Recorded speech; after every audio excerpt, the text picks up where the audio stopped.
Welcome into another post-spring Power Rankings episode where today we will be breaking down the top 8 teams in the Big 12 Conference, which leads the country in overall returning production at 60%. It's a conference with a lot of trustworthy quarterbacks and trustworthy head coaches. This is Always Talking Ball. Tyler Noe, Lance Barton. You've clicked on our video. That's the first step. The second step is click that subscribe button right below the video. It really helps us out. And if you're listening on audio, hit the follow button right now. We're trying to get these numbers up before the season starts in less than 100 days. This is our last spring conference power rankings episode. The next episode will be our national rankings post-spring poll. So you're not going to want to miss that. You want to make sure you're subscribed. All right, let's get to it. Number 1 in our Big 12 post-spring power rankings, the Arizona State Sun Devils, the defending Big 12 champions who throttled Iowa State in the Big 12 championship and took Texas to the brink in the Peach Bowl last year. And gosh, some could say they kind of blew that with pass interference, the blown fourth down call. But we're not here to talk about last year. We're here to talk about 2025. Obviously, at quarterback, they've got Sam Leavitt coming back. He had a tremendous season last year. Coach Kenny Dillingham is back. You would have thought maybe he would have tried, someone would have tried to poach him, to a bigger school. But he obviously, graduated from Arizona State. He's from that area. He seems like he's really loyal, trying to build up that program. Transfer portal wise, man, huge running back signing with Kanye Udo from Army to replace. I mean, it's tough to replace a guy in Cam Scatteroo, but Kanye Udo is going to try his best. Jordan Tyson is back at wide receiver. I believe last year he got injured towards the end of the season. So they still won the Big 12 championship without him, but having him back as a go-to target for Sam Leavitt is very important.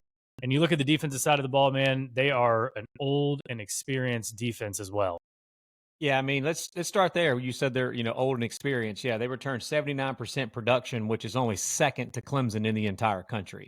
So the defending Big 12 champs, like you said, took Texas to the brink, returns a lot of the production from last year's roster and added that really good running back piece there that you mentioned in Kanye Udo from Army.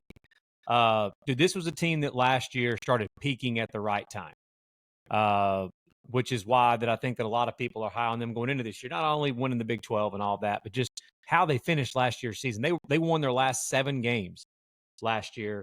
And the last 7 games of the year, including the Big 12 championship game and the college football playoff game against Texas, Sam Leavitt threw 16 touchdowns and only 2 interceptions with a 64% completion percentage.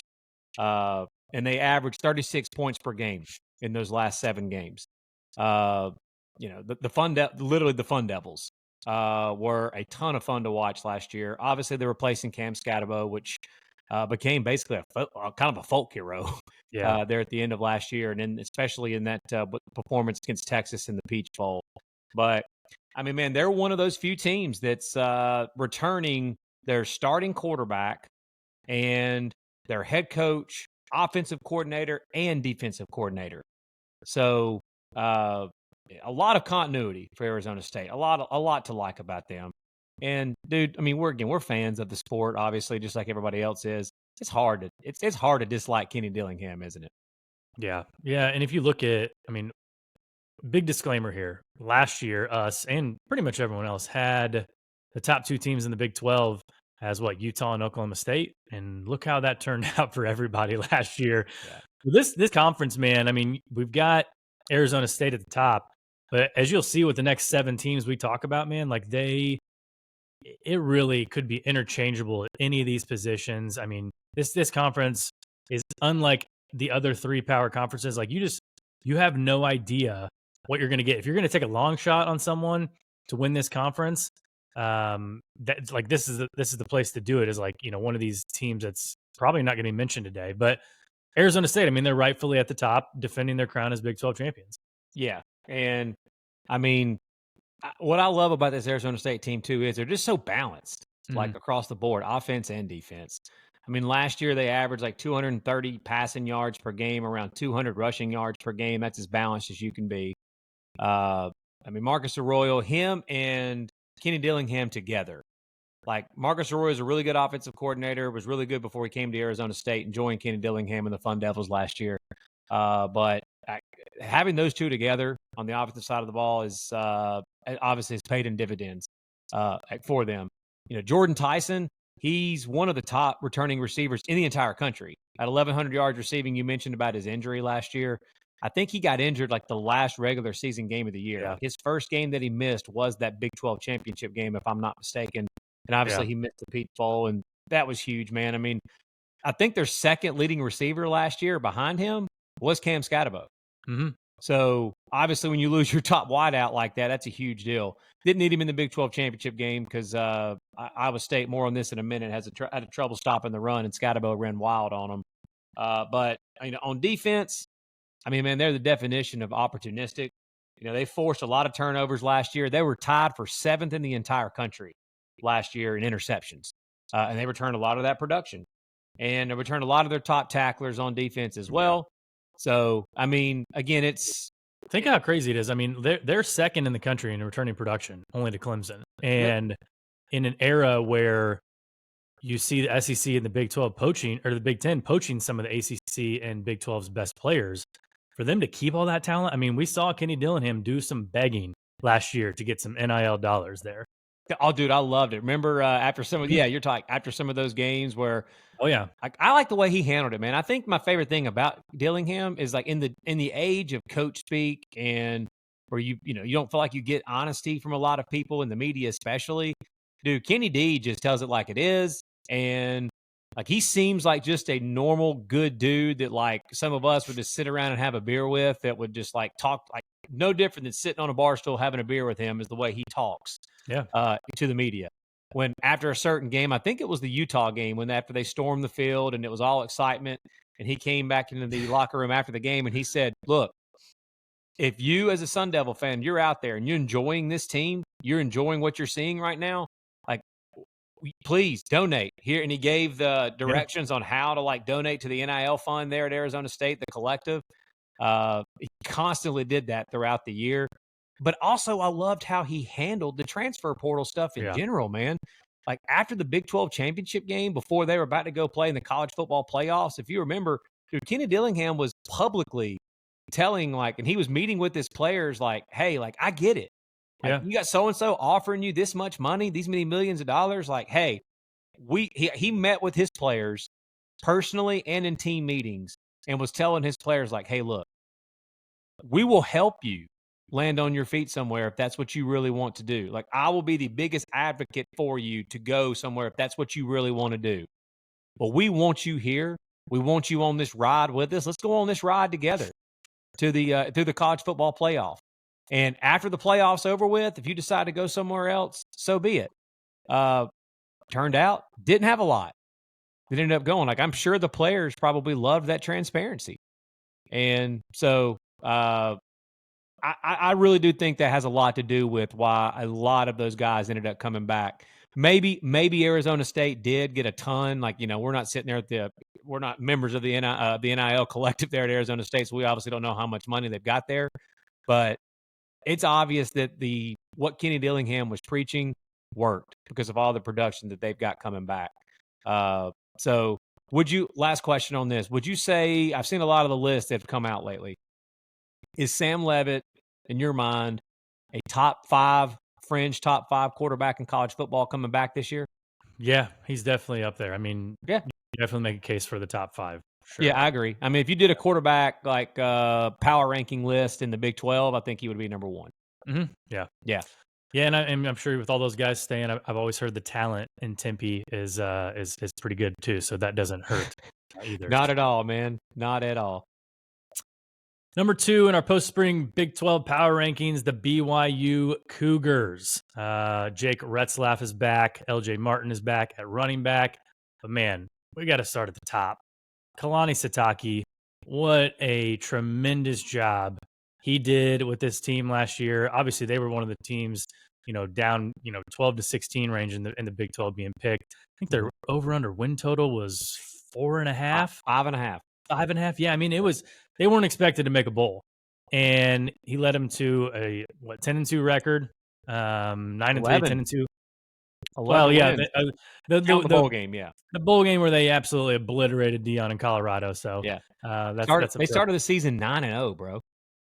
they did, and it's a good story until it isn't when they start getting hate on the schedule and all that stuff. But again, BYU is always going to have an old and experienced team, just with the guys doing missions out there and everything. Yep. And it's really no different. They went to the portal a little bit, but not much. Kind of like Arizona State didn't really dip into the portal a lot, but got a couple of key transfers from Utah, even Yep. staying in the state. So. But BYU at number 2, man. Yeah, with BYU, I think you just kind of hit the nail on the head. Like they did lose some guys on the defensive line. They lost some production there. They lost the transfer receiver here in the spring portal to Miami. That was one of the really good kick returners and leading returning receivers. But I mean, you hit the nail on the head, man. BYU, just like Kalani Sitake and this bunch, they're just that team that has like a system. Like they bring guys in, they keep them in their system for a while, and it's just next man up. They've got the same type of player that's a hard-nosed, physical, just a football player that they've got waiting their turn to play. But again, they do have a ton of returning production coming back. I mean, their top 2 running backs, L.J. Martin and Sion Moa, are both back. Like you said, Jake Ratzliff is back. Ratzliff, though, he needs to cut down on his interceptions. He's got to cut down on his picks. He threw 12 picks last year, which is amongst the worst in the country. And in the last, I would say down the stretch, last 7 games, we talked about how BYU started 9-0, and then they lost a couple of games there at the end of the year. That ended up costing them a chance to play for the Big 12 championship and cost them a college football playoff spot. I mean, there's no doubt, man, this had a lot to do with it. In the last 7 games of the year, Retzlaff threw 6 touchdowns and 7 interceptions in the last 7 games of the year. Yeah. So got to cut down on the picks, but you probably think that's more likely he's going to be able to do that. I'm sure that's something that they're working on and concentrating on here in the offseason. But when you think of BYU and this Kalani Sitake team, you think of defense. They led the Big 12 last year in defense. They were number 1 in the Big 12 last year in points allowed per game. And they were top 20 in the country in scoring defense and total defense.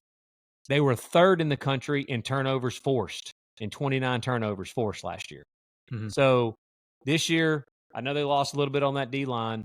If Retzlaff can cut down on the interceptions, they're going to run the football, but it starts with defense. If BYU can even get close to replicating that defensive performance that they put out last year, they're going to be a team that's going to be sitting there competing for a chance to play in this Big 12 championship. Let me ask you this: how many night games do you think these Vampires are going to get this year?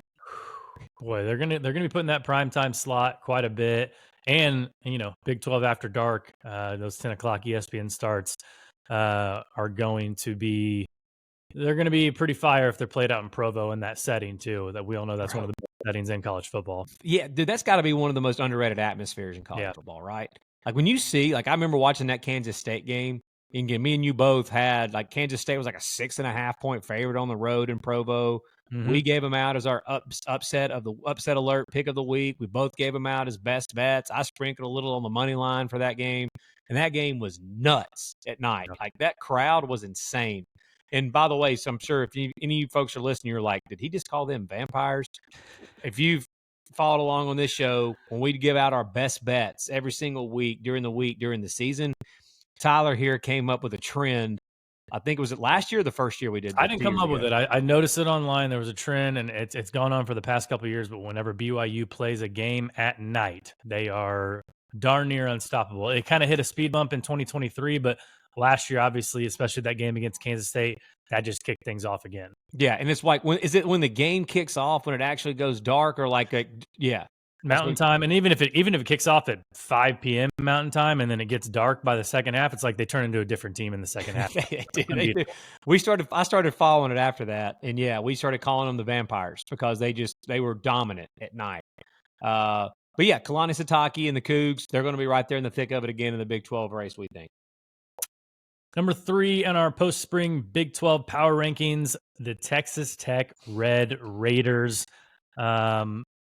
We probably have them lower than most, I would say. And that's probably a little personal because we were burned by them in 2023. And so we're still feeling some of those after effects. I think everyone was burned by them. They were the hot team going into 2023 and didn't live up to expectations. They have a completely different roster build from the top two teams.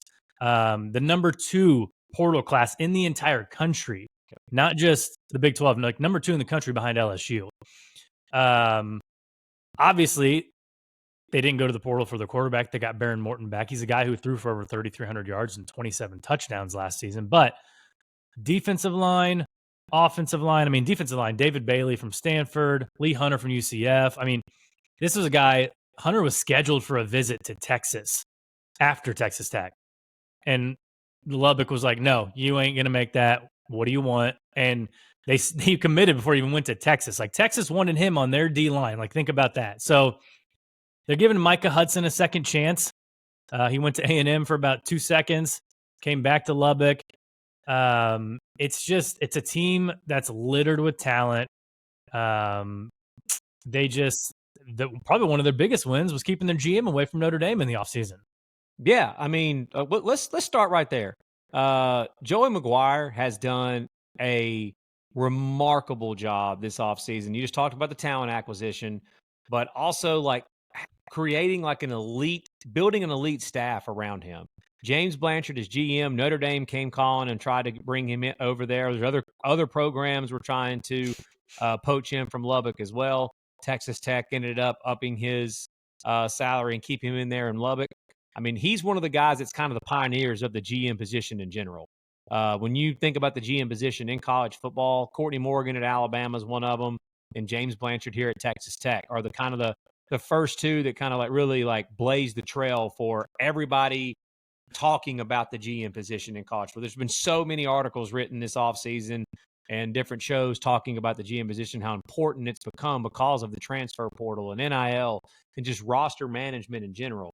And then you go out and you add Mac Leftwich from Texas State as their new offensive coordinator and Sheil Wood as the new defensive coordinator who came over from Houston.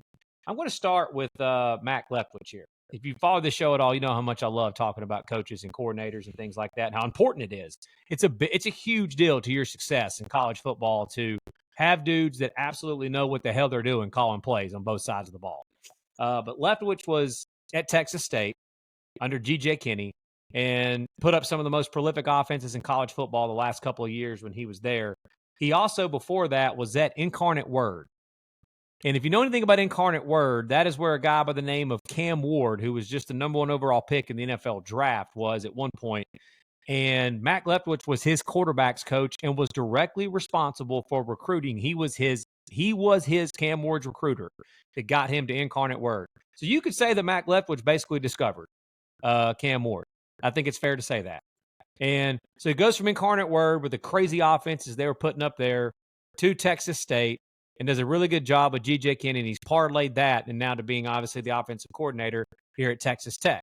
And when you think of Texas Tech, what side of the ball do you normally think of in our lifetime? Offense. Like they're always, it doesn't matter. Back in the Mike Leach days, RIP, Cliff Kingsbury, with obviously Pat Mahomes and that group, and it's carried on even to today. And I don't think that's going to be any different with Leftwich coming in, and Baron Morton, like you said, one of the top as far as returners and passing yards and total touchdown passes that's returning. But then you heard me mention the defensive coordinator Sheil Wood, dude. I had no idea until we started studying and like really honing in on this episode here that's who they picked up as their defensive coordinator. This guy's helped win me quite a bit of money. There is dude, everybody talks about betting the under is not fun. What's fun when you're winning money on them? A couple of years ago, he was the defensive coordinator for our boy, John Sumrall at Troy. And that year, Troy went they went 12-2 that year. And dude, every week they're holding in today's college football. They had one of the top 10 defenses in the country in scoring defense and total defense. And dude, they were flat out just shutting people down. So I do what I do. I go look and see who the hell is this defensive coordinator? And he came from Army under Jeff Monken at Army before he came to Troy. And then after Troy, he went to Tulane and coached under Willie Fritz. Immediately goes to Tulane. Tulane was not a very good defense before he got there. Turns him into a top 15, top 20 defense immediately. Now he goes to Houston last year with Willie Fritz in year one with Houston at Willie Fritz last year. Listen to this. In 2023, Houston was ranked 107th in the nation in total defense. In 2024, in year one, under Shilwood, they ranked 20th. 20th in the country. That is a huge jump. They went from giving up 424 yards per game to 324 yards per game year over year. He's been a defensive coordinator for 5 years. He's never not had a top 35 total defense and scoring defense in all of college football.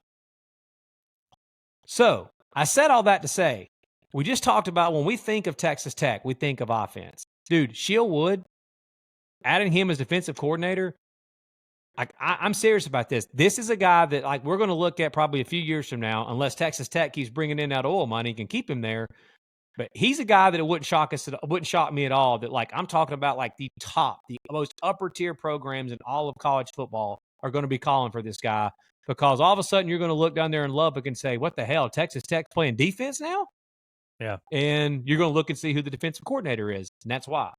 It doesn't hurt either that they return quite a bit of production on defense, and obviously their leading tackler, first team All Big 12, Jacob Rodriguez. He's a senior captain, first team All Big 12. He led the Big 12 in tackles last year and was top 10 in the nation in tackles last year. So Shilwood's got a little bit to build around there. Yeah. But overall, man, Joey McGuire did an incredible job. Talent acquisition, adding good staff around them. They're going to be good on offense. They always are. But, dude, I would expect. I mean, again, he's never not had a top 35 defense.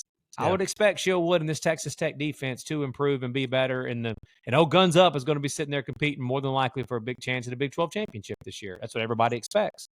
Yeah, they're definitely one of those programs right now who maybe this is the last hurrah for NIL, and they're throwing money at guys because, hey, let's get some wins. Let's get a reputation here. And then when this all kind of dies down and we have revenue sharing, hey, guys will still want to come here and play good ball. But let me ask you a two-part question here. Right. So any case to be made for Texas Tech at number one in the Big 12? And why do we have them behind Arizona State and BYU?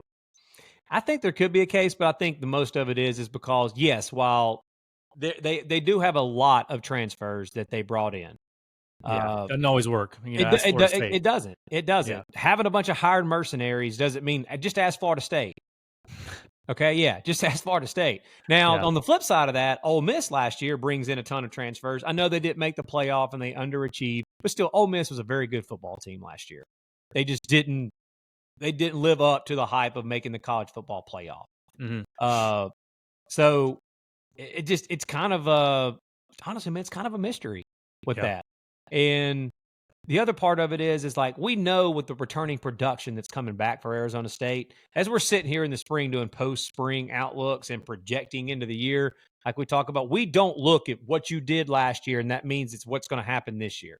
We're looking at your roster that you have now, the coaching staff that you have, what kind of talent that you have around you. And, I mean, Texas Tech, I think you could make an argument, could be listed as the top team in the Big 12 going into the year. I definitely think you can make an argument that they could be the second best team, like on paper, behind Arizona State going into this year. Yeah. We don't talk about schedules on these episodes, but let me throw one more question at you. Mm-hmm. Looking at their win totals and everything, looking at their schedules, who gets more wins this year, Texas Tech or Texas? Ooh. Texas Tech has a win total of 8.5. Yep. Texas is 9.5. Obviously, SEC versus Big 12. Who's the king of Texas? I still think Texas, man. I still think Texas had the most wins just because that, again, we don't know this yet, but like we can project going into the year, like Texas does have one of the weaker schedules in the SEC compared to other teams. But again, some of those teams are going to be much better, like a Florida, for example. They got to go to the Swamp. If DJ Lagway and Florida are healthy, that's a completely different Florida team than Texas played last year in Austin. That's just one example. There, but I would probably say Texas, because I think Texas is going to be a 10 or 11 win team. Could Texas Tech be that if these transfers hit? And if Shield Wood is as good as what I just said that he has been so far as a defensive coordinator, and he can just improve that defense a little bit, being one of the worst defenses in the Big 12 historically and last year as well. If he can just improve that defense a little bit with all the transfers that they brought in, Texas Tech could be a 10-win plus type team this year. They really could. Number 4 in our post-spring Big 12 power rankings, the Kansas State Wildcats. And we talked about trustworthy head coaches. Chris Kleiman is one of the most trustworthy in this conference. He gets a quarterback back in Avery Johnson, who's a dual threat. Whether or not you want to say him being there last year kind of ran Will Howard out of town and forced him to go join the national champion Ohio State Buckeyes, whatever. Dylan Edwards coming in, though, didn't hurt things at the running back position. He's a very, very dynamic running back. Jace Brown at wide receiver is solid. They brought in Jerron Tibbs, we talked about this last episode, another Purdue transfer. I had that written down, man. What's the deal with these Purdue transfers, bro? All of these. I think previews. Individually, these guys were amazing, but put together as a team, we're just the only win they had was against Indiana State, and so it's just it's mind-boggling to see the talent that they had on this team, and I guess that speaks volumes to Ryan Walters and his head coaching ability. But some guys are just better off as DCs. But Lance, fill me in on the Kansas State defense this year. Well, they were obviously, again, they're year in and year out. They're one of the better defenses, in the Big 12. Defensive coordinator Joe Klanderman's back as DC. Austin Romaine was the leading tackler for them last year and was second team All Big 12 at middle linebacker. He's back. But I think what I love the most about this Kansas State defense this year going into the year, their 4 most productive defensive linemen are all back. You're going to love this. I'm going to get it right, too. Chidi Obizior is back at the defensive line. Actually looked it up to make sure I was going to pronounce that right. And defensive tackle Damian Ilalio. Name pronunciation there. We're getting there, man. You've been working with me on it. They're all back. So they've got 4 of the most productive defensive linemen, and their top returning tackler, middle linebacker, Austin Romaine, all back. So I expect the front to be really good for K-State. They normally are. Again, they're one of those teams that, like we said, they just recruit to their system, have a bunch of just tough, hard-nosed guys that just, make plays, and they're always usually just solid. They're not going to be the dominant or whatever. They're usually just solid. But they've got to replace. I know Dylan Edwards is good, but DJ Giddens was one of the best running backs in the country. Another Indianapolis Colt. There you go. What a pickup, dude. Should I get a Colts jersey now, bro? Should I just hop on the bandwagon with you? Tyler Warren, DJ Giddens, let's rock. I mean, come on. Yeah. But, they were second in Big 12 in rushing last year. Obviously, Avery Johnson with his legs helps out a lot with that, and he will again this year. He's really good with the dual threat. Matt Wells, OC, uses him well there. Avery Johnson's got to improve and progress a little more in the passing game. Another full year, obviously, off season and stuff. I would imagine that he is going to be improved at throwing the football. But with Dylan Edwards and Avery Johnson, that's 2 explosive dudes that can put their face mask on the goalpost at any given moment if they get a little bit of a crease and can get through that first wave of the defense. But a question mark that I have, one of the things that K-State has been honestly as good as anybody out there at the last few years, their offensive line. They don't give up a lot of sacks. They're one of the best teams in the country at not giving up sacks, and they're always run the football well. And their co-offensive coordinator and just stud offensive line coach, Connor Riley, left for the Dallas Cowboys. That's how good he is. The Dallas Cowboys hired him to be their new O-line coach. Well, Cowboys, whatever. Yeah, still. Yeah, I know. But still, yeah. But you got to think with Kleiman's consistency, he's won at least 8 games every year he's been at Kansas State, other than the COVID year. The last 3 years, he's won 9, 9, and 10. We know what he did at North Dakota State and what just a factory they were and championship program they were when they were there. Man, I should have asked you this earlier, but we're talking about these top 4 teams: Arizona State, BYU, Texas Tech, and Kansas State. As unbiasedly as we can, where do you think those 4 teams, if any, would slot in the SEC and the Big Ten? Ooh, Arizona State, for example. Arizona State? Yeah, where would they slot in the SEC and the Big Ten? Would Oh, Arizona State be ahead of number 8 Oklahoma in the power rankings? probably not. Whew, so they Probably wouldn't even make not. top 8. Would they be ahead of Nebraska or USC in the Big Ten? Could. Yeah, and again, like an example of this, you see a Probably not lot of these. Illinois. Yeah, I think they would be. Like, I mean, it'd be close. It'd be Yeah, close. Like, you see a lot of these way too early, yeah. rankings, and a lot of these post-spring rankings that we've seen Andy and Ari at On3 put out. We've seen Josh Pate put his out. We've seen ESPN, Greg McElroy, whoever, like all these rankings that people have put out. A lot of them have those teams that you just mentioned. Like, we had Oklahoma at 8 in our, post-spring SEC power rankings.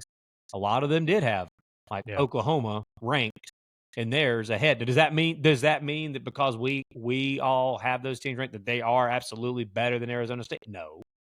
Well, I think when you look at those rankings, you see Arizona State making the top 25, BYU, Texas Tech. Mhm. But that's the cutoff, I think. There's a top 3 in the Big 12 right now preseason. Obviously, we said the conference is volatile. Kansas State, you don't see them really in any top 25. So that's kind of the strength of the conference or lack thereof that we're talking about here at the Big 12. Yeah, I mean, the next team we're going to talk about, I've seen pop up in a few people's rankings. I've only seen K-State pop up in like one, maybe. Mm-hmm. But hey, you won't be very profitable out there if you're trying to doubt Chris Kleiman and the Purple Cats. Again, the model of consistency last year, going into the year, it was Utah, Oklahoma State, Kansas State. It was those 3 that everybody was talking about as teams that could possibly win the Big 12. And again, K-State still ended up winning like 9 or 10 games last year quietly overall. Avery Johnson back again with another year. Would it shock you at all if Kansas State sitting there at the end of the year playing for the Big 12? I know it wouldn't shock you for a lot of teams. Yeah. But I mean, Kansas State's absolutely one of the favorites to make it to the Big 12 championship game. Wouldn't you think? Yeah, I would say so. Okay. Number 5 in our post-spring Big 12 power rankings, the Iowa State Cyclones. First and foremost, they needed to replace 2 NFL wide receivers. Both with the Texans. Higgins. Yeah, both on the Texans. They went and they got Chase Soule from East Carolina. We'll see what he can do. But if you've listened to us, man, this has and will always be a Rocco Becht podcast. Big Rocco Becht fans here. Yep. Love the way he plays. Obviously being paired with a coach like Matt Campbell. Iowa State obviously coming in at number 5 here in the Big 12 power rankings. Again, super volatile conference, so you can slot them really anywhere from 3 to 7 probably in this conference. Honestly, I think you could 2 to 7. I think any of these teams that we've got here listed from 2 to 7, you could interchange them, which is what makes this conference so great, man. That's why people call it America's Conference, the Conference of Chaos. Like, we can do all these, preseason little projections and predictions, just like last year with Arizona State and BYU and those teams that came out of nowhere and was just nobody thought they were going to be any good, and they end up competing for right there in the spots for Big 12 championship games. I mean, Iowa State, you got to start with the coaching staff, man. Matt Campbell, defensive coordinator John Heacock, and offensive coordinator Tyler Mauser have been together for the last 10 years. That's challenging IU with that coaching continuity. 100%. Because actually, IU, it made me think of it.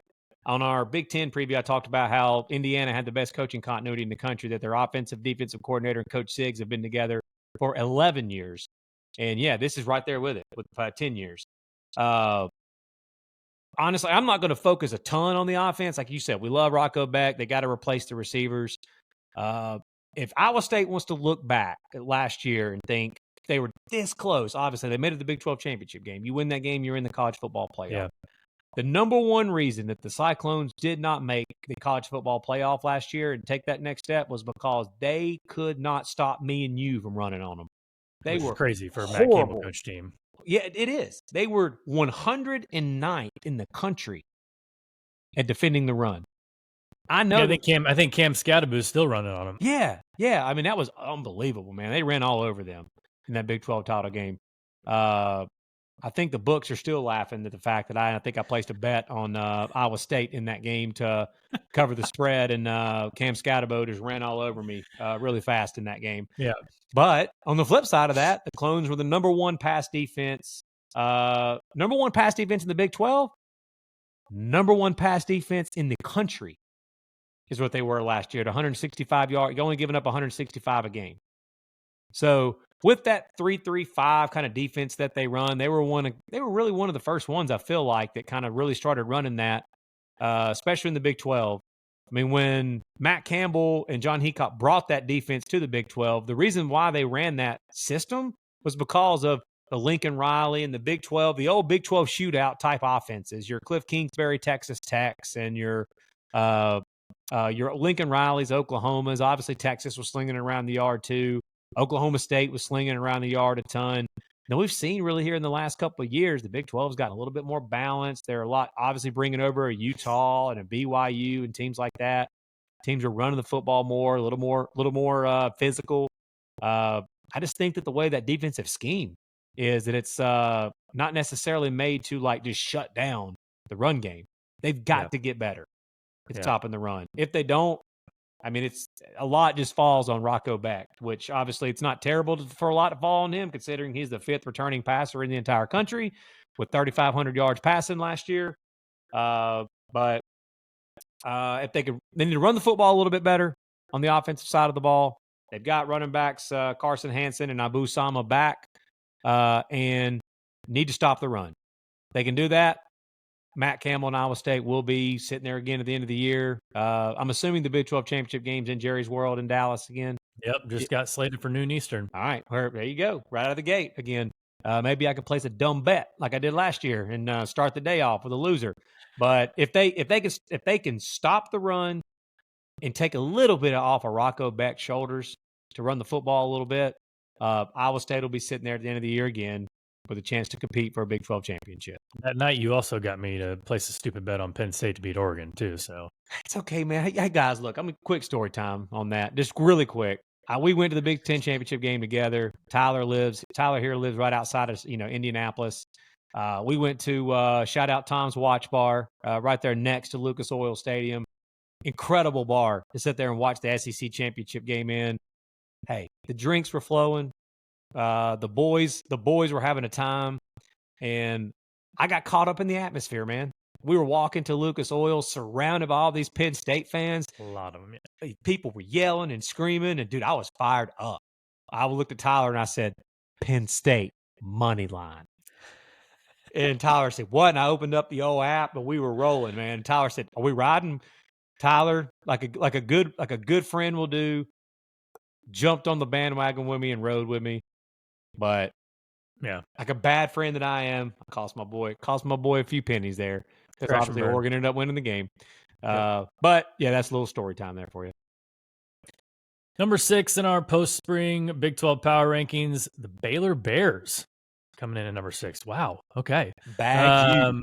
We talked about Bryson Washington possibly being the best running back. Not possibly. He's probably the best running back in the conference. He is. He's a leading returning rusher in the conference. Yeah. And then I'll let you allude to a little bit later what Kobe Prentice can do in this offense because you're familiar with him at Alabama. But honest question, we talk about all these trustworthy quarterbacks. Could Sawyer Robertson make the case for the best quarterback in the conference? He's right there behind Sam Levitt. For me, it'll be Sam Levitt 1, Sawyer Robertson number 2. And Sawyer Roberts is one of those quarterbacks. We're going to talk about another one here in a second. That I feel like nationally, a lot of your casuals, I guess I'll say, that don't necessarily know Sawyer Robertson a ton because Baylor's not sitting there playing in these huge marquee games. They kind of came on at the end of last year. Listen to this. In the last 6 games of the season last year, Baylor was one of the hottest teams in the country. They were averaging 41 points per game in their last 6 games of the season. And they won all 6 of them in their last regular season games. A lot of that was obviously the new offensive coordinator that they brought in, longtime journeyman, been in a lot of different places, and Jake Spavital. Spavital did a remarkable job year 1. I think the biggest knock that you can put on Baylor last year is they had the wrong guy starting at quarterback to start the year. I think they had Daquan Finn or whatever. Yeah, from Toledo. Transferred in from Toledo. and they had the wrong starting running back. The guy that ended up being one of the best running backs in the Big 12, and Sawyer Robertson ended up being one of the best quarterbacks in the Big 12, didn't even start the year off as their starters. They ended up plugging them in as starters, and all of a sudden Baylor skyrocketed. Yeah, I got so fired up there I smacked the mic. But yeah, Bryson Washington had over 1,000 yards in just 11 games last year. He had 2 games where he rushed for over 190 yards. I mean, as far as 1-2 punch at quarterback and running back, they are the best. Baylor has the best 1-2 punch at quarterback and running back in the Big 12 going into this season. And their top 2 wide receivers are returning. They've actually got they've got the 11th most returning production in all of college football. So that's big for Dave Aranda. It is. And last year he got himself off the hot seat. But you know how this works. You know, they all of a sudden, if Baylor goes out and lays an egg this year with what they've got returning, now they've got some expectations a little bit, and they should. And they should with the firepower that they've got on offense. But it's weird because Dave Aranda is a defensive guy. Like, that's the side of the ball that they need to improve on. If they go out and take care of business week 1 against Auburn, he'll be sitting pretty. Dude, that is a game. I'm telling you, man, so for those first time listening, I live in St. Louis, Missouri now, but I'm born and raised in the state of Alabama, and ton of friends that are big Auburn, diehard Auburn fans. And some of them have already been calling me, and like, they're just counting that as a win. They're just counting that game as a win, going to McLean Stadium there in Waco. This Baylor team's going to be good, guys. Like, I feel confident in saying this. Like, it would not shock me at all at the end of the year that Baylor's sitting there right in the mix for competing for a Big 12 championship. We've said that about all 6 teams so far. Agreed. Like, I'll be very honest. I actually did have Baylor ahead of Iowa State for me, but I was fine. Like, when we went, I think you had Iowa State. But I was more than happy having Baylor ahead. Like, I really like what Baylor's bringing back this year and what they've done in the transfer portal. I believe in Sawyer Robertson. I believe in the running back position for them. I like Spavital as an OC. I mean, overall, I just think that this Baylor team's, man, got dudes. On the defensive side, they were in the bottom. Like I said a minute ago, that's what they need to concentrate on. They were in the bottom half of the Big 12 last year in total D and scoring D. They returned their leading tackler and all Big 12 middle linebacker, Keaton Thomas. They brought in a transfer linebacker from Florida International that was 5th in the nation in tackles last year in Travion Barnes. So adding him there in the middle, I think is going to help a ton.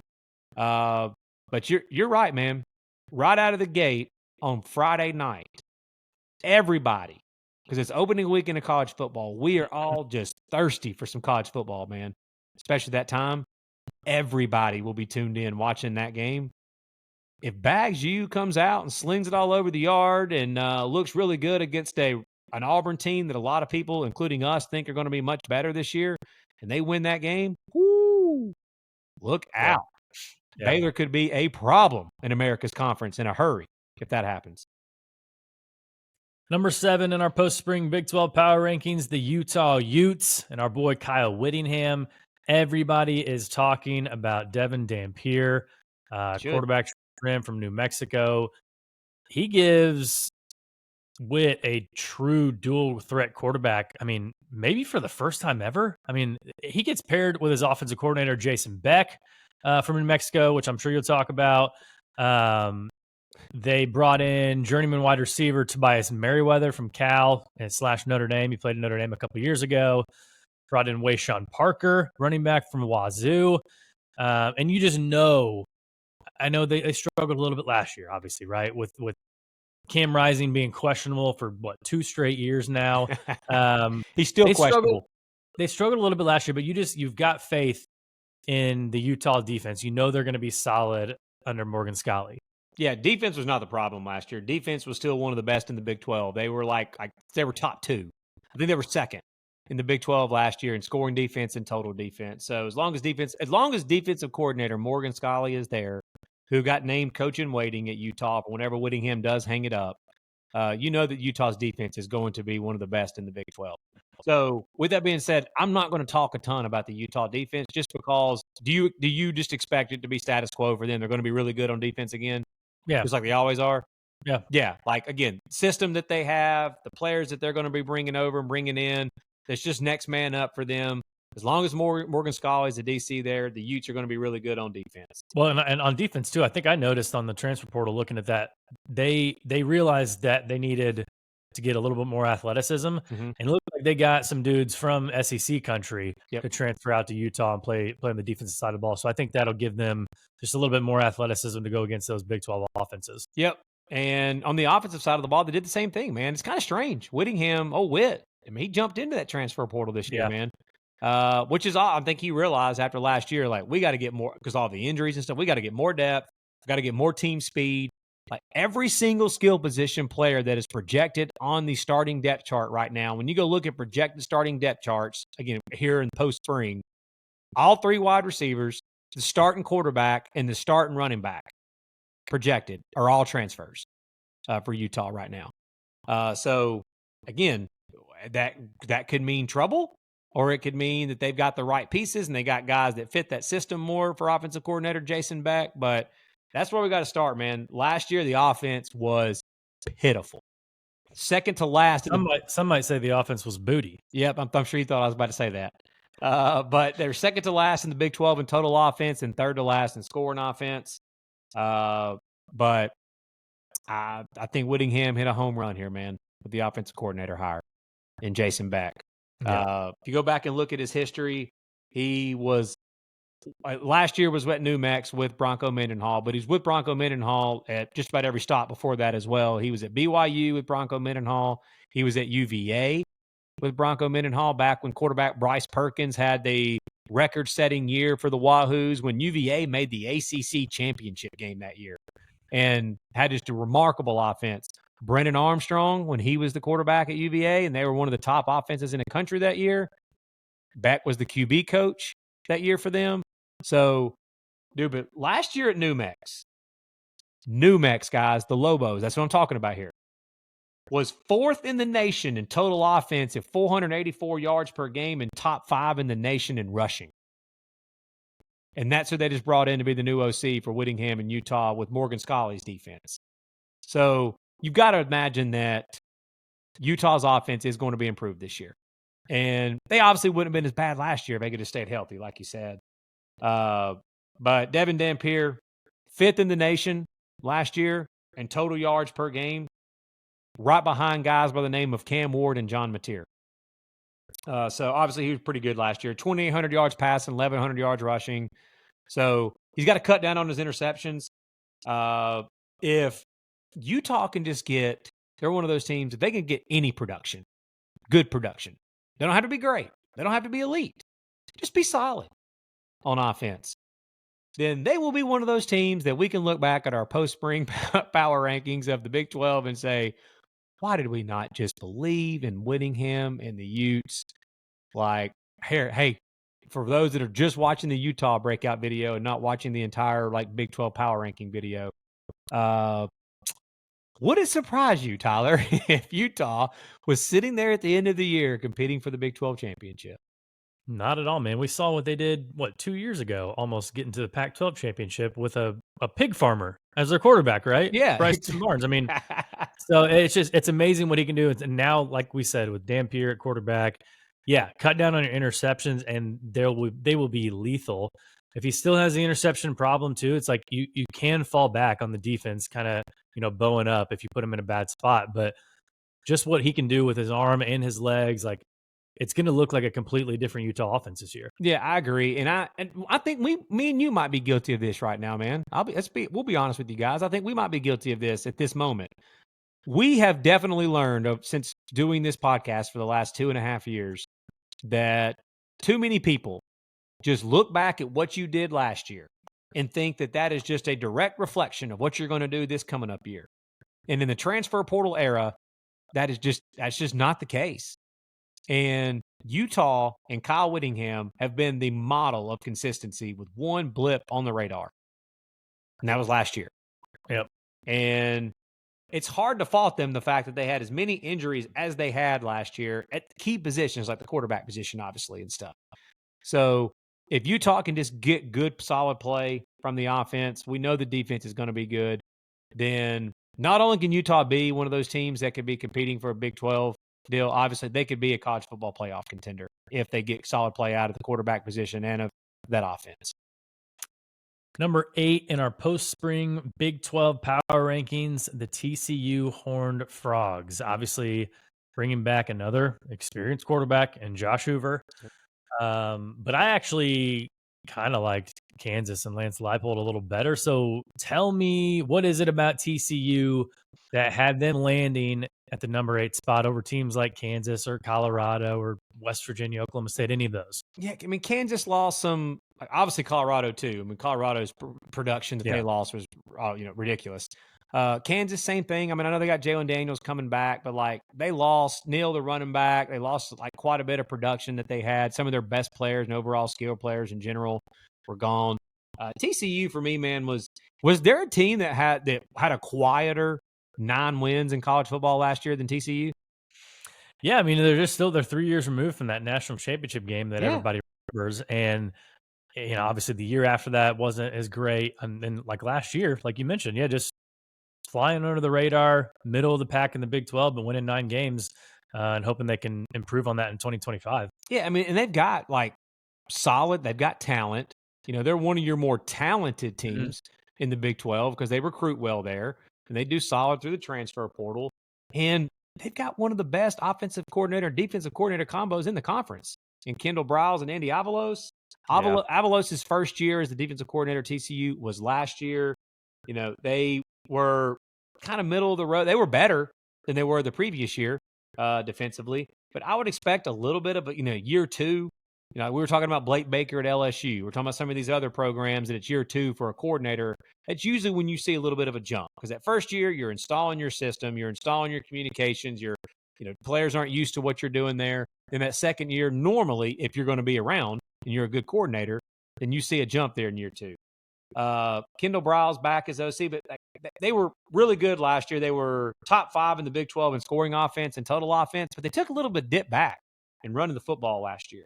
They've got to get better at running the football. Usually Kendall Briles' offense run the football well. But, I mean, just like we said about Sawyer Robertson, Josh Hoover is one of those that, again, the casual fan won't sit around and talk about some of the best returning quarterback. We see a lot of these top 10 lists coming out with top 10 quarterbacks returning in college football. As far as returning production is concerned, Josh Hoover led all quarterbacks in the Big 12 last year with 3,900 yards passing. That's what's returning. He's got to cut down on his interception, though. He threw 11 picks.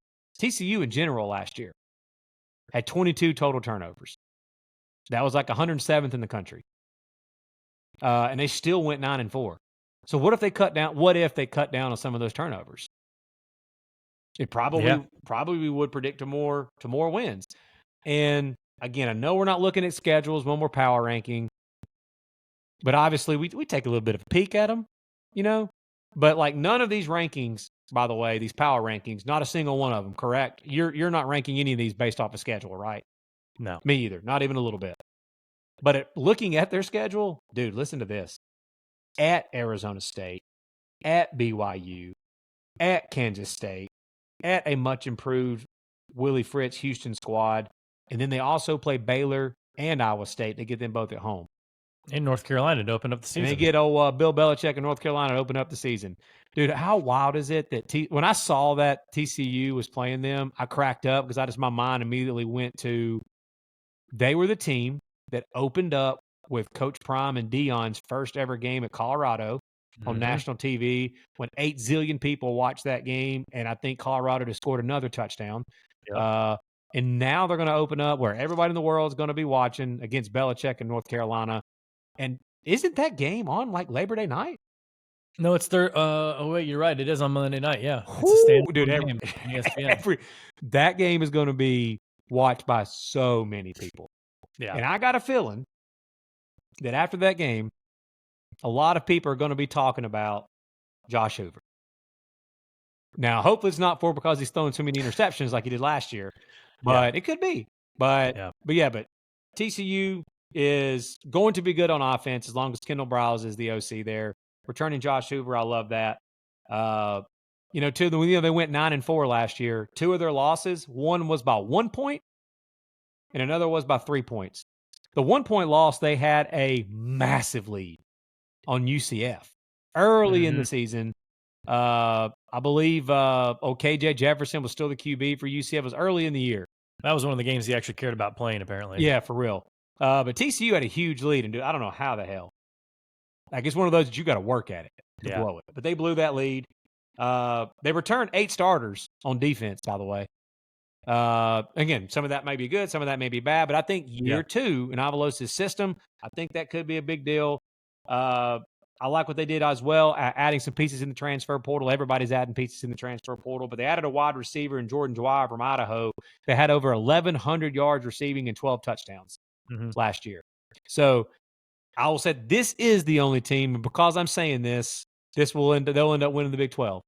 But this is the first team that we've got to on our top 8 teams here listed in power ranking 1 through 8 in the Big 12 that I would be surprised if they won the Big 12 or made the Big 12 championship. So Frog fans that are listening to this, you can thank me later. I just helped you out. You're probably going to be in the Big 12 championship game now that I said that. There it is, guys. That's our Big 12 power rankings, America's Conference, right? It should be another wild one this year in 2025. So again, this was our final post-spring power rankings episode. Next episode, we'll be just breaking down our national rankings post-spring. And then we got an exciting summer for you coming up with some good interviews and everything. We'll be talking about just various amounts of things to kill the time and to also just kind of look forward and ramp up towards college football season. We mentioned subscribing and following on the podcast. Go to social media, X, Instagram, Facebook, TikTok, all that, at Always Talking Ball. We're on there. You can find us. We'd love for you to follow. We'd love for you to join in, chatter, comment. We put out videos all the time, just kind of get the conversation going and talk with college football fans because that's what we are ourselves. We love talking with you guys too. So again, thank you for listening, and we'll see you next time.